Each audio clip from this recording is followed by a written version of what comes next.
The Yellow Turban Rebellion, the great fire that threatened to consume the Han, was finally being extinguished.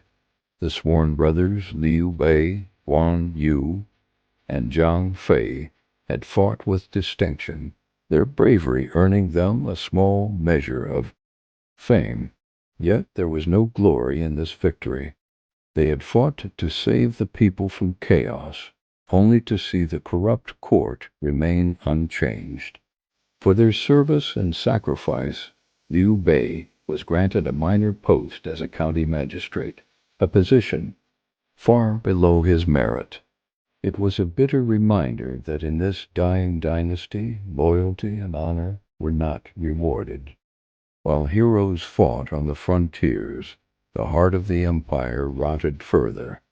With the death of Emperor Ling, the capital, Lujiang became a serpent's nest of intrigue. The 10 attendants, the hated eunuchs, plotted to secure their power by assassinating the empress's brother, the commander He Jin. In turn, He Jin plotted to slaughter every eunuch in the palace. The court was paralyzed by paranoia and ambition, a powder keg with 2 fuses burning. In a moment of supreme arrogance and foolishness, He Jin would make a decision that would doom the empire he sought to control.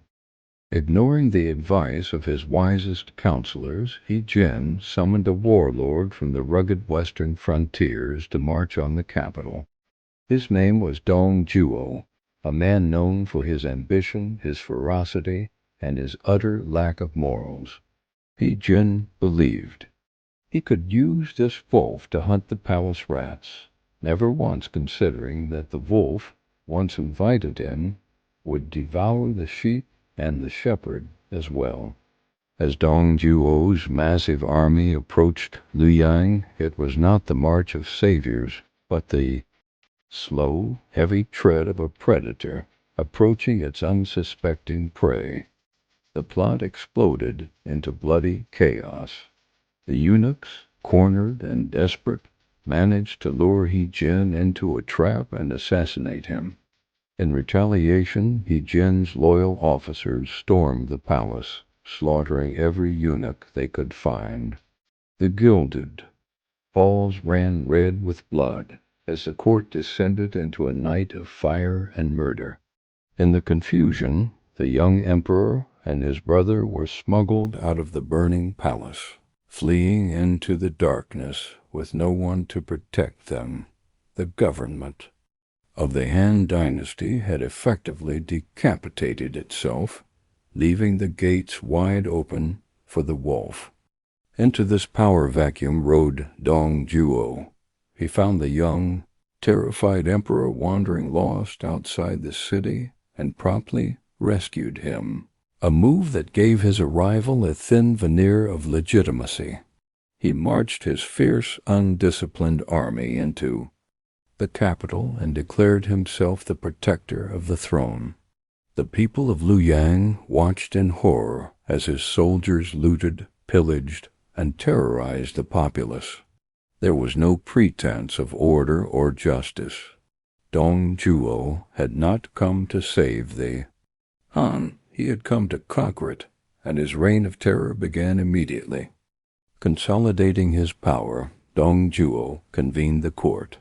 In a shocking act of treason, he announced that the young Emperor Shao was incompetent and would be deposed. In his place, he installed the emperor's younger brother, a child he could control completely as the new Emperor Xian. Any official who dared to object was immediately cut down where they stood. Fear, thick and suffocating, fell over the court. The Han dynasty was now a sham, its emperor a puppet, and Dong Zhuo, the fat, cruel warlord from the west, was the undisputed master of China. Yet Dong Zhuo knew that fear alone was not enough to hold power. He needed a weapon, a symbol of might so absolute that none would dare challenge him. That weapon was a man named Liu Bei, famed across the land as the most formidable warrior alive. Liu Bei was a god of battle, capable of fighting 1,000 men. His skill with his halberd, the Sky Piercer, was legendary. He was unmatched, a perfect fusion of grace and lethality. However, his loyalty belonged to another man, the inspector, Ding Yuan, his adoptive father and commander. Dong Zhuo coveted Liu Bei's strength. To win him over, he devised the ultimate bribe. He offered Liu Bei a mountain of gold, a high position as his personal commander, and a gift that no warrior could refuse, the legendary steed known as Red Hare. This was no ordinary horse. It was said to be a dragon in equine form, capable of traveling 1,000 leagues in a single day. Red Hare was a beast of myth, and to own it was to be recognized as the greatest hero in the land. The gift was a direct appeal to Liu Bei's immense pride and ambition. The temptation was too great. For Liu Bei, loyalty was a currency to be traded for greater power and glory. That night he walked into Ding Yuan's tent. The man who had raised him as a son greeted him warmly, completely unaware of the treachery. In his heart, Liu Bei did not hesitate. He drew his sword and struck his master down, severing the only real bond of loyalty he had ever known. In exchange for a horse and a title, Liu Bei had committed the ultimate sin of betrayal, proving that his honor was as shallow as his martial skill was deep. The next day, Liu Bei presented Ding Yuan's head to Dong Zhuo as a gift. The tyrant roared with laughter and embraced Liu Bei, calling him his new adoptive son. The pact was sealed. The most brutal tyrant in the land now had the most powerful warrior as his enforcer. Together they were an unstoppable force of terror. With Liu Bei at his side, Dong Zhuo's grip on the capital became absolute. No one dared to whisper a word against him, for the shadow of the Sky Piercer halberd loomed over them all. Dong Zhuo's rule was a nightmare. He slept in the emperor's chambers, defiled the women of the court, and executed officials on a whim, inventing cruel and elaborate methods of death for his own amusement. His soldiers treated Luoyang as their personal property, a city to be plundered at will. The social order collapsed, replaced by the law of the jungle, where only the most brutal survived. The Han dynasty was not just dying anymore. It was being murdered, its dignity and honor stripped away by a monster who now wore the crown. News of the tyrant's atrocities spread throughout the empire, carried by fleeing officials and terrified merchants. In his small county, Liu Bei learned of Dong Zhuo's treason. The dream he had sworn to protect, the dream of a restored and peaceful Han, was being desecrated. His gentle compassion hardened into a cold resolve. Zhang Fei, ever the man of action, raged and demanded they march on the capital at once. Guan Yu, ever the stoic, simply sharpened his green dragon crescent blade, his silence more threatening than any shout. Their oath in the peach garden was about to be tested.